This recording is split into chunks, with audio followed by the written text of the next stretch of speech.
Signal. Signal gasoline. Yes, Signal gasoline is the new gasoline you can prove is superior.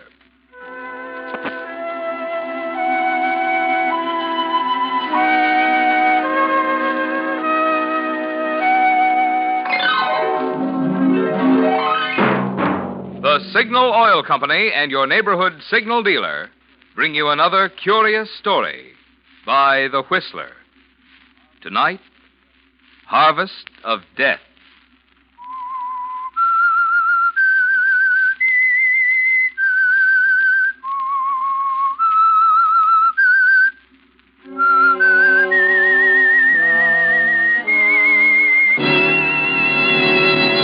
I am the Whistler, and I know many things, for I walk by night.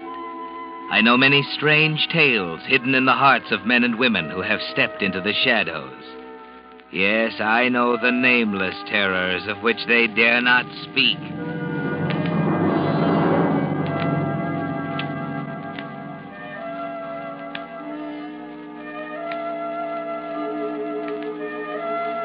It wasn't a large farm, but it wasn't small either. It kept two strong men busy from sunup to sundown taking care of it. And they did a nice job because the farm prospered. Mort Grant owned the farm and lived in an awkward-looking unpainted farmhouse with his wife Nellie. Jim Hayward was the hire man and lived in a spare bedroom. But actually, he'd been there so long that he was more like one of the family than a hired hand. And that's what worried Mort Sanders. Mort! Scared me half to death popping in the kitchen door like that. Did I? You certainly did. You know, I'm nervous enough without you acting like a cat chasing a mouse. I've gone and broke one of my best dishes. Hello, Jim. Hello, Mort. Kind of ambitious, aren't you? Well, I surely wish that you were a little more ambitious around the house. I could use a little help now and then. A woman's work is left to the women. Men have enough to do with their own work. That right, Jim?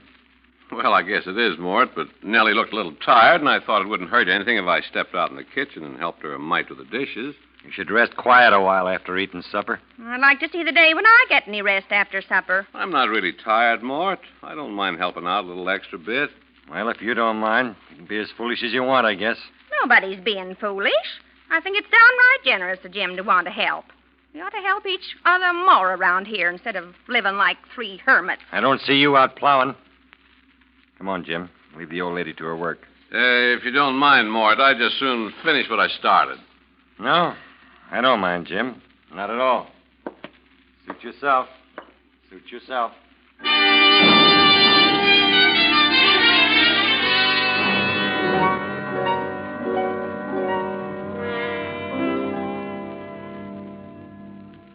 Well, as I was saying, Mr. Hawley, the postman, calls Jim, and Jim comes striding down from the chicken coop. And Mr. Hawley tells him the good news. You'd think he'd had the baby instead of his wife. Well, then he gives Jim a cigar, and you know what Jim says? I couldn't guess. Well, he says, seeing as how you're the mailman, I suppose your baby comes special delivery. Can you tie that? Well, don't you get it? Special delivery. Oh, that Jim. Doesn't sound very funny to me. Huh. If you'd said it first, you would have thought it was funny. Maybe so. But if I said it, you wouldn't have thought it was so funny. Mort Sanders, if I hadn't been married to you all these years, I'd think you was jealous. I'm not jealous. But you do seem to enjoy Jim's company to mine. I'm only your husband. All I hear from you is Jim did this, or Jim said that, or Jim says and does the funniest things.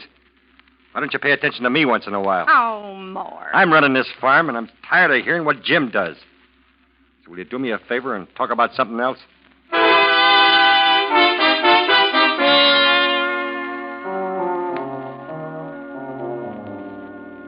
You shouldn't get so angry, Mort, because anger leads to all kinds of human excesses. You might even do something you'd be sorry for later. And regret isn't worth the time you take to indulge in it because it's always too late. Of course, if you try to get along with Nellie a little better, you wouldn't have to worry about Jim.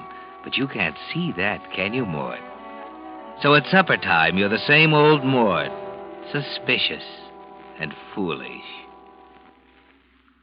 Supper ready? Not for a few minutes yet. Jim won't be in for a while. He's working on the tractor. Well, if he can't make supper on time, that's his tough luck. Well, just the same, it isn't ready, so you'll have to wait. Well, don't you notice anything different? No. Well, look around. I still don't see anything. What's it all about? Well, if it had teeth, it'd bite you. Over there in the corner. Bookcase. Where'd you pick up that thing? It's kind of small, and it doesn't have any books in it yet. But it is pretty, isn't it? I don't know. Where'd you get it? Nice red color. I ask you where you got it. Well, for goodness sake, stop shouting. I can hear you. Jim made it. What'd he do that for? Well, how do I know what he did it for? I guess maybe he heard me say once that I wished I had a bookcase and thought it'd be a nice thing for him to make one for me. Oh, he did he? How much further is he going to go with this sort of thing? He acts as if he was your husband instead of me. Well, Lord knows you never buy anything for me. Pinching every penny. What I do with my money is my business. Oh, now, Mort, don't get your blood up. Now, why shouldn't I get my blood up? You seem to be interested in Jim more than anything else around here, even me. Every time I turn around, you're chatting with him over in a corner, or he's helping you with the dishes, or you're taking a fancy ride together into town. And if that ain't enough, every time you open your mouth, Jim pops out. Now, Mort. Don't now, Mort, me. I've had enough of it. Now that bookcase. Well, it's only a little gift, and it is pretty. Well, it won't be pretty when I get through with it. Mort, what are you going to do? Just watch me. You don't even own a book to put in this. I don't like useless furniture cluttering up my house. Oh, Mort, for heaven's sake, stop it. Are you going crazy? No, I'm just getting some sense. If you so much as lay a finger on that bookcase, I'll never speak to you as long as I live. Well, stop talking then, because here it goes. Mort, no! There. Take a look at your fine gift from Jim now. I hate you. You'll get over it. When Jim finds out if he's half the man I think he is, he'll beat you to a pulp. Where is he? I told you he was working on the tractor. For your information, fine lady, I'm going out and fire him. I don't want any wife stealer working for me.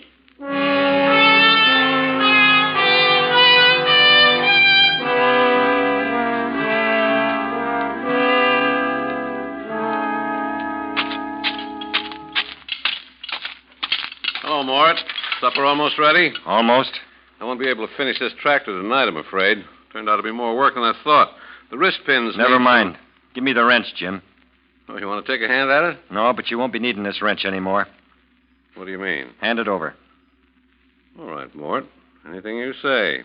Here it is. Thanks. Now, what's it all about? You look like you've got something serious on your mind. I just come out to tell you I won't be needing your services around here anymore. Huh? You can leave as soon as you get your things together. I'll pay it at the end of the week. Oh, you can't mean that you're firing me, Mort. That's exactly what I mean. But I don't get it. I've always worked hard. Why, I always thought of this place as sort of like home. That's the trouble, Jim. You've been acting as if you owned the farm instead of me. Oh, now, look, Mort. If I said anything to make you mad, I'm sorry. I don't mind you taking a big interest in the farm. But when you start moving in on my wife, that's where I draw the line. Your wife? Yeah. What? I haven't done anything to your wife. Why, Nellie and I, well, we get along. That's the trouble. You get along too well. Every time I look around, you're with her, telling her stories or taking her someplace or making something for her. And I don't like it. I don't want to see any more of it. So get your clothes together and get out. Now, look, Mort, you're talking kind of rough. I'll talk any way I want to. It's my land, my farm, and my wife we're discussing. I'm sick and tired of having a dishonest, wife-stealing, backstabbing farmhand around here, so get out before I throw you out. Those are big words. You want some bigger ones? If you think you're big enough to say them. As a matter of fact, there's a few things I can say myself. I never worked for such a miserly, selfish old coot like you before. Won't even trust a bank with your money. That's enough out of you, Jim. There's one more thing I always wanted to give you before I left. A punch in the nose. Stay away from me, Jim. Put him up, Mort. I'll give you a chance to back up them big words of yours. All right. You asked for it. Mort, put down that wrench. Try and make me. I'll take it away from you. There. You got the wrench, all right. Jim. Jim, you'll be okay in a minute. Jim, wake up. He's dead.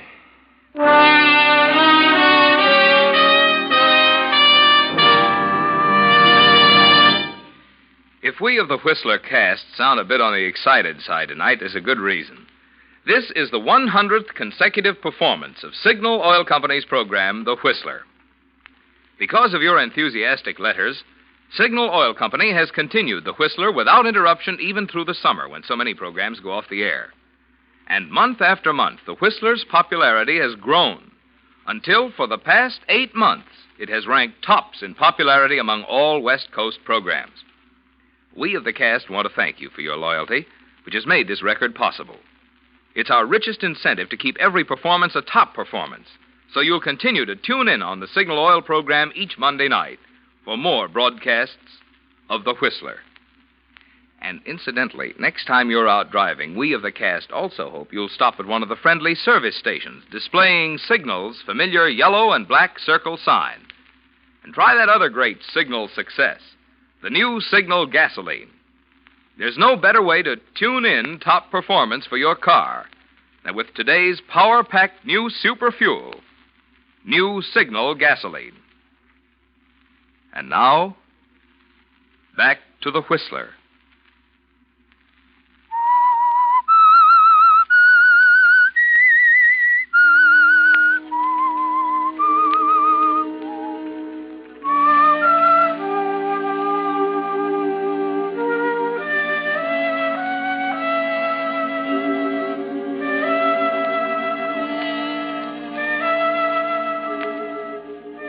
Well, Mort, it seems you've reaped a bigger harvest than you ever imagined from the little hatred you sowed.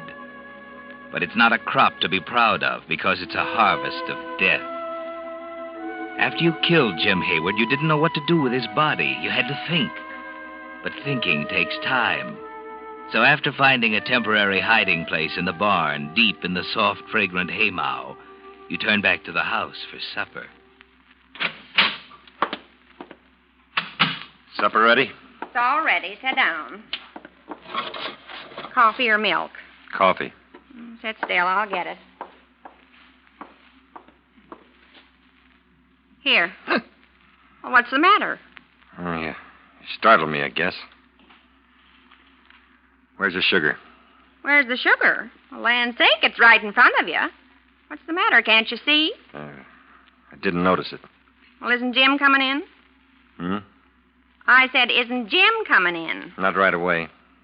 Well, he can't work much longer. It'll be dark in a few minutes. Potatoes will be cold if he doesn't come in soon.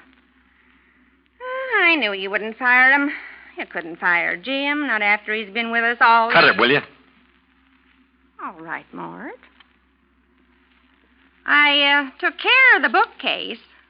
I finished breaking it up, and I put it in the stove. When Jim comes in, I'll say, Jim, I got some bad news for you. But I expect you can take it. Seems I fell up against the bookcase. It wasn't very big anyhow, you know, and I broke it. Mort, you're not eating a thing. Huh? Oh, I was listening to you. Well, it's about the first time you ever were. Jim should be in here by now. I think maybe I'll look out the window and wave to him to come in and eat his supper. Mort. What? It's getting dark, and I can just barely see the tractor, but I can see hide nor hair of Jim. Can't see anything moving out there. Sit down and eat your supper. Jim's old enough to take care of himself. Well, I suppose he's putting the tools away. Jim's always the careful one. Mort, you're still not eating. I'm not very hungry. I bet Jim's got a big appetite tonight. Will you stop talking about Jim? Well, for heaven's sake, Mort, what's got into you? You don't have to shout like that. You scared the living daylights out of me. I asked you before to stop talking about Jim. I was just trying to be sociable. With you sitting there like a mummy, a body could go crazy for something to do. Well, if you want to know, Jim won't be having supper tonight, so you can stop waiting for him. Why won't he have supper tonight? Because I did what I said I was going to do. You mean that you fired him? Yes, I fired him. Well, of all the Nellie. selfish... I don't want to hear one word out of you about it. It's done, that's all, and there's nothing you can do to change it. All right, Mort, if Jim's fired, he's fired, but I don't... Shut up. Well, at least he can have one more meal before he goes. Can't he? Jim's gone. Gone already? Yes, he's gone already. How many times do I have to say it? Well, it seems funny he didn't say goodbye to me. He didn't even come after his clothes and things. Oh, he can't be gone yet. I told you he was gone. Gone for good. He won't be back. Did he ask you to send his clothes to him? No. Well, didn't he tell you where he was going? Look, he just left. He didn't tell me anything. Was he angry? A man who gets fired isn't exactly happy. Well, aren't you going to give him a character reference or something so that he can get a job someplace else? Where he's going, a reference from me isn't worth a thing. Oh, then you do know where he's going. You said before that you didn't. I don't know. All he said was that he thought he might go north, maybe to Canada. That's all he said. Well, it's funny he left late in the day like this. You'd think he'd wait until morning and get a fresh start. Can a man do what he wants with his own life without you analyzing the whole thing? But I thought I knew Jim. I thought I could tell just what he'd do. Well, you couldn't, so forget it. Well, it seems to me the whole thing's all very funny. It's all very funny.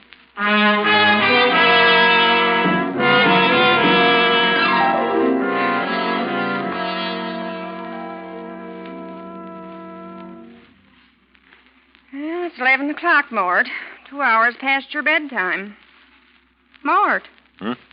Well, don't you feel well, Mort? That old kidney trouble isn't starting up on you again, is it? Because if it is, we still have some of the medicine left, the stuff that Dr. Kermit prescribed. I told you I'm not sick. So stop trying to give me medicine. All right, I was just trying to be helpful, that's all.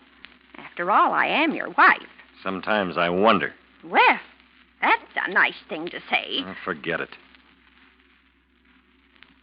I know what's bothering you, Mort. You do? Yes. You fired Jim over a petty little argument, and now you're sorry. Am I? But don't you worry. If I know Jim, he'll be back bright and early in the morning, just as if nothing had happened, and you'll both be plowing up land together just as happy as you please. Got it all figured out, haven't you? Oh, sure.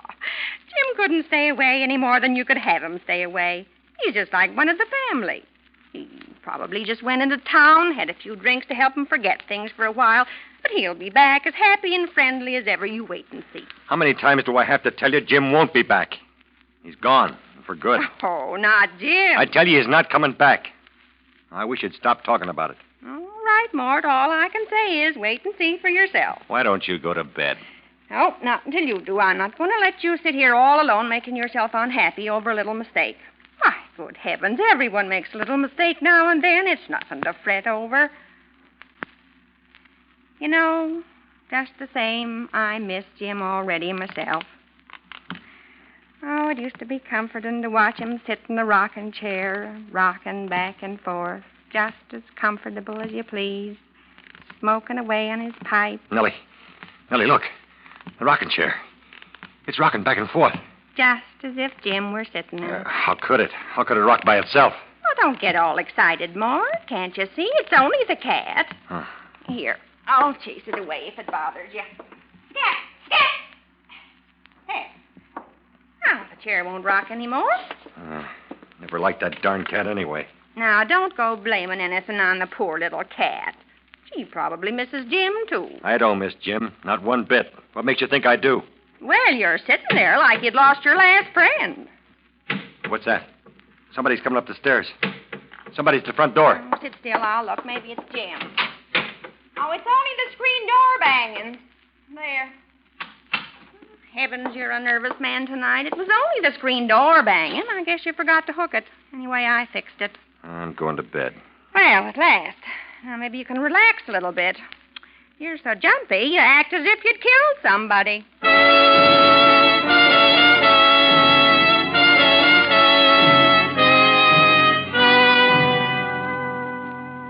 Nellie comes awfully close to the truth sometimes, doesn't she, Mort? Uncomfortably close. But never mind. She doesn't really know what happened to Jim Hayward. So you go upstairs to try to sleep and forget the whole affair. If you can. Perhaps you'll even think of something to cover up your tracks forever.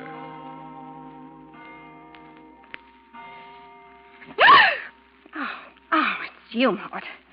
Oh, you give me a start. I just opened my eyes and thought I saw somebody standing over me. What are you sitting up in bed at this hour of the morning for?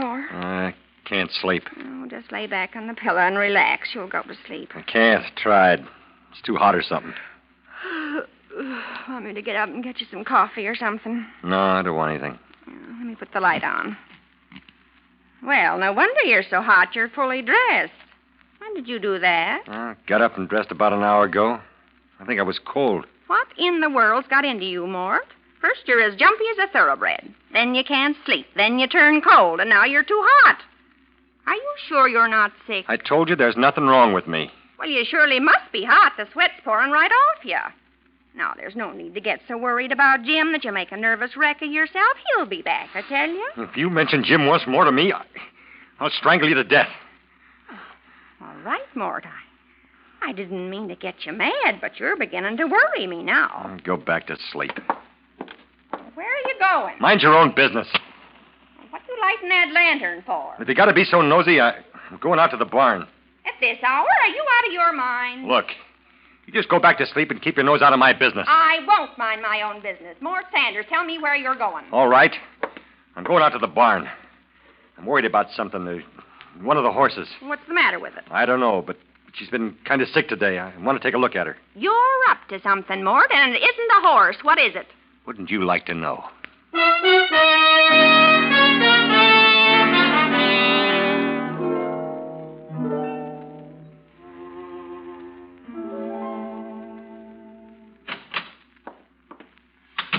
It took you long enough. So you're up. Well, I couldn't lie up there in bed while you're gallivanting around the farm at 3 o'clock in the morning. Get back to bed. Well, I put some coffee on. We might as well have a cup now that we're up. I don't want any coffee. Where's the lantern? Do you always have to ask him any questions? I haven't got it with me, have I? I left it in the barn. Mort, look out the window. That barn. The barn is on fire. Pretty in it. Well, do something. Don't just stand there as if you were enjoying it. The horses, they'll be burned alive. There are no horses in the barn. They're all out in the pasture. Mort Sanders, you're a murderer. Shut up. I won't shut up. Don't try to pull the wool over my eyes. I'm not so innocent as I look. I know why you couldn't eat and couldn't sleep. I know why you were cold one minute and then hot the next. You didn't know I knew, did you? I told you to shut up. I was looking out the window when you fired Jim. I saw you hit him with a wrench. Jim's dead, and you killed him. If you ever say that again, I'll kill you. You don't frighten me. You hid Jim's body in the barn, and now you're burning it to get rid of him. You're as much to blame as I am. Jim had no right to be fooling around with my wife, and you had no right to let him. At least he was human, not a grouchy old man who wouldn't talk half the time. Go on up to bed. I won't. Do you want to know something? I was in love with Jim, and he was in love with me. We were going to run away together. And here's something else. I don't want to hear it. You'll want to hear this. Yesterday, I took all the stocks and bonds that you'd bought with the money that you've saved in 15 years, the whole $20,000 worth. But you were too afraid to leave in a bank, and I gave them to Jim. Are you telling me the truth? If you're lying, I'll kill you. I'm not lying. Jim had the oilskin pouch with the bonds in his inside pocket when you murdered him, and now they're burning up. I don't believe you. If you don't believe me, look in the steel box on the desk. You did. You did, you thief. You gave him all my bonds. Told you I did.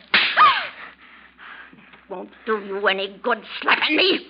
They're burning up right now. I'll get him. There's still time, and then I'll get you. Hurry, Mort! Hurry! You lose your power! I'll get him. I'll get him. Don't worry. Hurry, Mort! Hurry! Your bonds are burning up! The barn will only last long enough. I'll get him. There's so much smoke and fire. I can't see. I shouldn't have poured that gasoline around. But the roof will only hold up.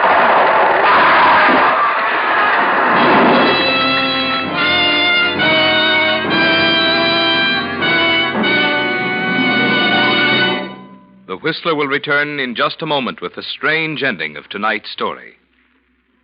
Meantime, because the gasoline you use has so much to do with the performance you get from your car, I think you'd be interested in knowing how a new scientific development has put amazingly increased power into that great new super fuel, new signal gasoline. You see, science has long known that the way the atoms in gasoline molecules are arranged determines how much power you get from the gasoline. Well, in old-style gasolines, the atoms were left just as nature arranged them. But recently, certain chemists found how to rearrange the atoms in gasoline molecules in an entirely new way. The result is new signal gasoline with amazing new power. Power so immediately apparent you can feel it, see it, hear it. It's because of this superior performance you can actually recognize the moment you step on the accelerator that we urge you to let one tankful of new signal gasoline talk for itself. Let its quicker starting, faster pickup, higher anti-knock, and longer mileage demonstrate in your own car why new Signal gasoline actually is the new post-war gasoline you can prove is superior. And now, back to the Whistler.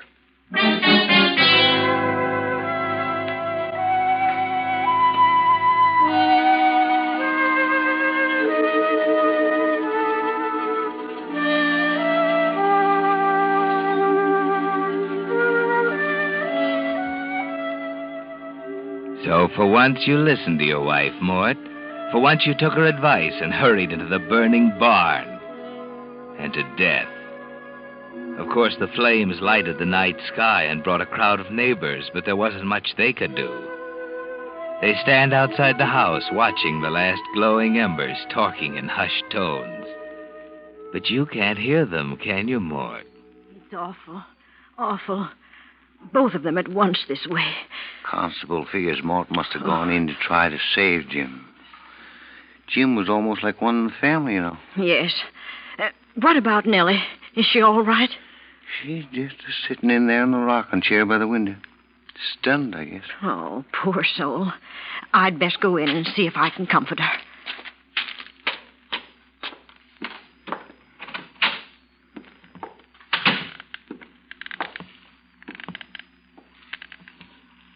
Nellie. Oh, Miss Thompson. I come to see if there's anything I can do, dear. No. It's all done now. Now, try to be brave, dear. I know it's a shock, but we've got to be practical. The men folks will build you a new barn, and we'll all see that you're took care of. I'll manage somehow. Why, of course you will. Is there something I could get you? Some hot tea, maybe? No, thank you, Miss Thompson. I'd just like to sit here a while. Well, of course, I understand. We're all so sorry about Mort and Jim, too. But everything will be all right. You just keep telling yourself that. Everything will be all right. Yes, Mort. They're all so sorry about you, and Jim, too. And Nellie, poor Nellie, just sits there sniffling and rocking through the night in Jim's favorite rocking chair. Through the night until dawn. Then, when the last neighbor is gone, she stands up, stares out the window for a moment toward the blackened ashes, walks to the pantry shelf, takes down the coffee can and lifts the lid. Now, what do you think, Mort? Inside, wrapped in an old piece of oilskin, are $20,000 in stocks and bonds. And here's a surprise for you, Nellie. Those securities were not worth the paper they're written on. Mort wasn't a very smart investor.